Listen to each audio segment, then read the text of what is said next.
السلام علیکم ورحمۃ اللہ وبرکاتہ۔ جس خواب میں ہو جائے دیدار نبی حاصل، اے عشق کبھی ہم کو بھی وہ نیند سلا دے۔ میرے پیارے مسلمان بھائیوں، آج آپ سبھی کے لیے بنی اسرائیل کے حوالے سے ایک ایسا عجیب و غریب واقعہ لے کر آیا ہو، ایک بے انتہا خوبصورت عورت کے حوالے سے، کہ جس کو سننے کے بعد یقیناً آپ کے ہوش اڑ جائیں گے۔ میرے پیارے مسلمان بھائیوں، اگر آپ عاشق رسول ہے تو اس ویڈیو کو ایک لائک کر کے کمنٹ میں سبحان اللہ ضرور لکھیں۔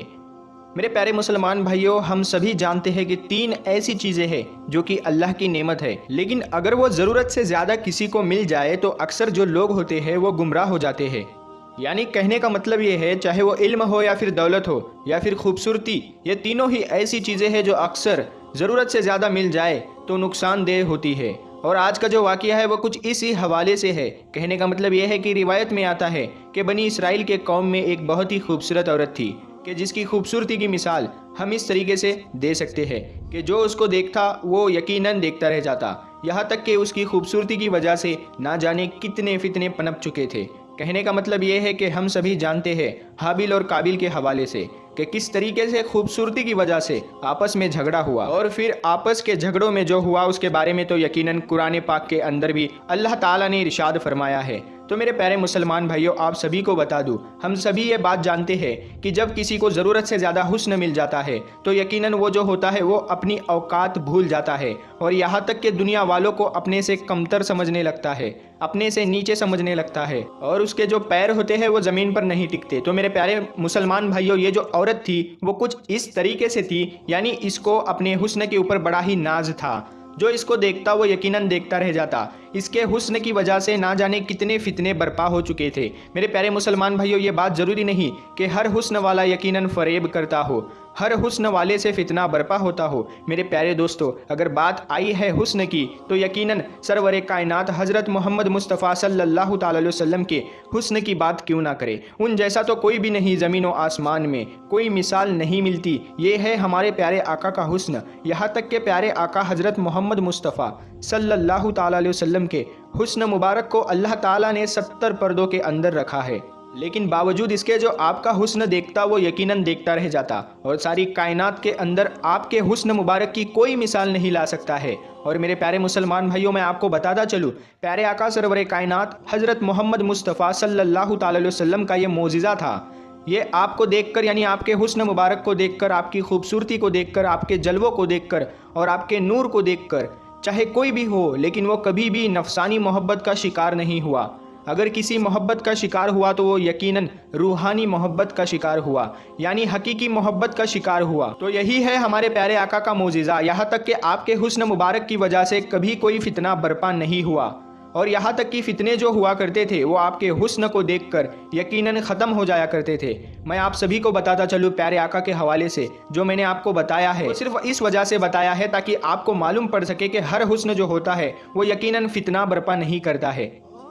میرے پیارے مسلمان بھائیوں، بنی اسرائیل کی جو یہ خوبصورت عورت تھی، آپ سبھی کو بتا دوں، وہ اپنے خوبصورت جسم کی وجہ سے یہ نوجوان طبقے کو، یعنی لوگوں کو اپنی طرف مائل کرتی تھی اور گناہ میں شامل کرتی تھی، اور اس عورت کی وجہ سے نہ جانے کتنے لوگ تھے جو گناہ کر چکے تھے، نہ جانے کتنے لوگ تھے جو جہنم کا شکار ہو چکے تھے۔ لیکن میرے پیارے مسلمان بھائیوں، جب اللہ کو کسی کو حق کے راستے پر لانا ہوتا ہے یا حق کے راستے سے ہٹانا ہوتا ہے تو وہ ایسے حالات بنا دیتا ہے کہ جس کو سننے کے بعد یقیناً بڑی حیرانی ہوتی ہے۔ آپ سبھی کو بتا دوں، یہ جو عورت تھی جو اپنے جسم کی نمائش کرتی تھی، یہ اتنی زیادہ خوبصورت تھی کہ جس کی وجہ سے جو بھی آتا وہ اس کے پاس بے شمار دولت لے کر آتا، اور اسی وجہ سے یہ بہت ہی زیادہ مالدار ہو چکی تھی اور بڑی ہی مشہور ہو چکی تھی۔ یہاں تک کہ جس بیڑ کے اوپر، یعنی جس پلنگ کے اوپر یہ گناہ کرتی تھی، وہ پلنگ کو سونے کا بنایا گیا تھا۔ میرے پیارے مسلمان بھائیوں، ایک دن کی بات ہے کہ بنی اسرائیل کا ایک نوجوان شخص جو بڑا ہی عابد تھا، جو بڑا ہی اللہ والا تھا، یعنی ہر وقت اللہ کی حمد و ثنا میں لگا رہتا تھا، اور ساری زندگی اپنی خانقاہ سے باہر نہیں آیا تھا۔ نہ جانے اس دن ایسا کیا ہوا جس کی وجہ سے وہ نوجوان شخص تھا وہ اپنی خانقاہ سے باہر آ گیا، یا اسے ہم یہ بھی کہہ سکتے ہیں کہ یہ اللہ کی مرضی تھی، اللہ کسی کو حق کا راستہ دکھانا چاہتا تھا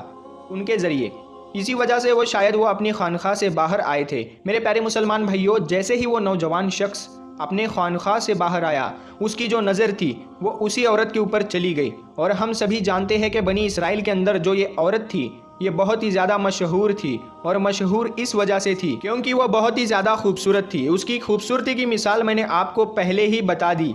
جو اسے دیکھتا وہ یقیناً اسے دیکھتا ہی چلا جاتا۔ اس کی وجہ سے نہ جانے کتنے فتنے برپا ہو چکے تھے۔ تو میرے پیارے مسلمان بھائیوں، جیسے ہی اس نوجوان شخص نے اس عورت کو دیکھا، وہ بھی اس عورت کے حسن کا دیوانہ ہو گیا۔ اس کے بعد میرے پیارے دوستو، یہ جو نوجوان شخص تھا یہ اس عورت کے پاس گیا اور جا کر یہ بات کہنے لگا کہ میں تمہارے ساتھ گناہ کرنا چاہتا ہوں۔ اور یہ بات سننے کے بعد وہ جو عورت تھی وہ یہ بات کہنے لگی، میں یہی تو کام کرتی ہوں، مجھے کوئی پریشانی نہیں ہے، لیکن میں اس کے لیے کچھ زیادہ رقم لیتی ہوں۔ میرے پیارے مسلمان بھائیوں، جو جتنا زیادہ خوبصورت ہوتا ہے وہ اتنا ہی اس کا فائدہ اٹھانے کی کوشش کرتا ہے، اور یہ جو عورت تھی یہ اتنا ہی زیادہ لوٹنے کی کوشش کرتی تھی، یعنی اپنے حسن کی وجہ سے۔ اور میں آپ سبھی کو بتا دوں، جب نوجوان شخص نے یہ بات سنی تو اس نے ساری زندگی کی کمائی جو لوگوں سے اس نے جمع کی تھی وہ ساری کی ساری لا کر اس عورت کو دے دی، اور وہ جو عورت تھی وہ راضی ہو گئی۔ میرے پیارے مسلمان بھائیوں، اس کے بعد یہ ہوا کہ وہ جو عورت تھی وہ اس شخص کو اپنے گھر لے گئی، اور گھر لے جانے کے بعد جیسے ہی وہ دونوں آپس میں گناہ کرنے کے ارادے سے بیٹھے ہی تھے آمنے سامنے، کہ تبھی وہ جو نوجوان شخص تھا اس کی روح کانپنے لگی اور وہ بہت ہی زیادہ پریشان ہونے لگا۔ کہنے کا مطلب یہ ہے کہ اس نوجوان شخص کے دل کے اندر خوف خدائی پیدا ہو گئی، اور وہ اس چیز کو لے کر ڈرنے لگا کہ اگر میں نے یہ گناہ کر دیا تو میں جہنم کے اندر جلایا جاؤں گا، جہنم کے اندر جلایا جاؤں گا، جہنم کا ایندھن بنایا جاؤں گا، اور اس گناہ کی یقیناً سزا جو ہے وہ جہنم ہی ہے۔ تو یہ سوچتے ہوئے وہ جو نوجوان شخص تھا وہ فوراً ہی وہاں سے اٹھ کھڑا ہوا اور یہ بات کہتا ہوا بھاگا کہ میں گناہ نہیں کروں گا، مجھ سے غلطی ہو گئی۔ میرے پیارے مسلمان بھائیوں، اسی طریقے سے وہ باہر گیا۔ آپ سبھی کو بتا دوں، خوف الہی اس شخص کے دل کے اندر ایسا بیٹھ چکا تھا، ایسا ڈر بن چکا تھا کہ وہ اپنے ہوش و حواس کھو بیٹھا تھا، یہاں تک کہ سوچنے سمجھنے کی جو صلاحیت تھی وہ یقیناً چلی گئی۔ میں آپ سبھی کو بتا دوں، جو عورت تھی یہ اس بات سے بڑی متاثر ہو گئی۔ یہ جو نوجوان شخص تھا یہ میرے قریب آیا، لیکن اللہ کے خوف سے اس نے میرے ساتھ گناہ نہیں کیا، باوجود اس کے کہ بنی اسرائیل کے اندر میں سب سے زیادہ خوبصورت ہوں، میری خوبصورتی کی مثال دی جاتی ہے، یہاں تک کہ جو لوگ ہوتے ہیں وہ مجھے دیکھنے کے لیے ترستے ہیں، لیکن باوجود اس کے اس نے اپنی ساری رقم جو تھی وہ میرے ہاتھ کر دی اور میرے ساتھ کوئی گناہ نہیں کیا۔ اس بات کو لے کر جو عورت تھی وہ بہت ہی زیادہ متاثر ہو گئی، بہت ہی زیادہ خوش ہو گئی، اور پھر اس عورت نے فوراً ہی اللہ کی بارگاہ میں ہاتھ اٹھائے اور توبہ کر لیا۔ توبہ کرنے کے بعد وہ اپنے گھر سے باہر نکلی اور بنی اسرائیل کے گلیوں کے اندر اسی شخص کو ڈھونڈنے لگی۔ لیکن میرے پیارے مسلمان بھائیوں، لوگوں سے پوچھا گیا کہ وہ شخص کہاں رہتا ہے، وہ کون ہے؟ تو لوگوں نے بتایا کہ جس شخص کو تم ڈھونڈ رہی ہو وہ تو اپنے ہوش و حواس کھو چکا تھا اور اب اس کا انتقال ہو چکا ہے۔ وہ جو عورت تھی وہ لوگوں سے یہ بات کہنے لگی، میں تو اس لیے اس کو تلاش کر رہی تھی، میں اس سے شادی کرنا چاہتی تھی۔ تو میرے پیارے مسلمان بھائیوں، وہ جو عورت ہوتی ہے توبہ کرنے کے بعد اس نوجوان شخص کے بھائی سے وہ شادی کر لیتی ہے، اور آپ کو جان کر حیرانی ہوگی کہ یہ اللہ کی شان ہے، جسے چاہتا ہے اسے نواز دیتا ہے۔ چاہے کتنے بھی گناہ کیے ہو ہم نے، اگر ہم توبہ کر لے سچے دل سے تو یقیناً اللہ بڑا نوازتا ہے۔ آپ سبھی کو بتا دوں، اس عورت کو اللہ نے بعد میں 10 بیٹے عطا کیے، اور وہ سبھی کے سبھی اللہ کے خاص بندوں کے اندر شمار ہوتے ہیں۔ توبہ اس عورت نے کی اور اس کا اجر اللہ نے ان کے بیٹوں کو یقیناً اعلیٰ مقام عطا کیا، اپنے محبوب بندوں کے اندر شمار کیا۔ پیارے دوستو، آج کی یہ ویڈیو آپ کو کیسی لگی ہمیں کمنٹ میں ضرور بتائیں۔ اس ویڈیو کو لائک کریں اور زیادہ سے زیادہ شیئر کریں۔ میں ملتا ہوں آپ کو پھر ایک نئی ویڈیو کے ساتھ، تب تک کے لیے السلام علیکم، اللہ حافظ۔